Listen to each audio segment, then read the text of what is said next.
এই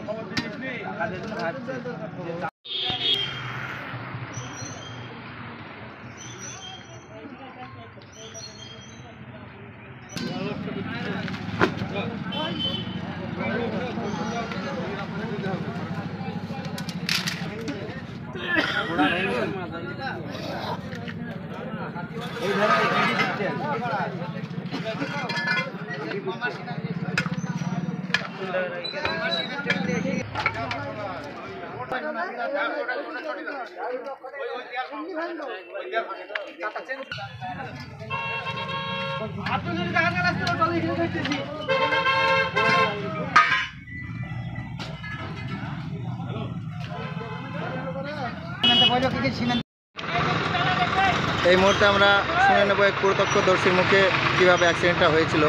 এখানে অ্যাক্সিডেন্টটা কিভাবে হয়েছিল বলবেন? এখানে খানপুর বিশ্বাসপাড়ায় রাত্রি 1:30টার সময় একটা বিকট আওয়াজ হয়। বিকট আওয়াজ হওয়ার পর আমি বেরিয়ে আসি বাড়ি থেকে বেরিয়ে এসে দেখি একটা প্রাইভেট কার 4 চাকা টার্নিং ফেল করেছে, নিয়ন্ত্রণ হারিয়েছে, প্রচণ্ড স্পিডে ছিল।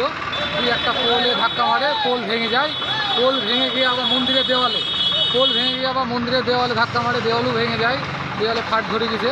দিয়ে এসে দেখি যে গাড়ির মধ্যে 3 জন ছিল, বলছিল একজন পালিয়ে গেছিলো আর 2 জন খুব মারাত্মক অবস্থা, খামখুদ হয়ে গেছিলো, হাত ভেঙে গেছিলো, পা ভেঙে গেছিলো, রক্ত মাথা ফেটে গেছিলো।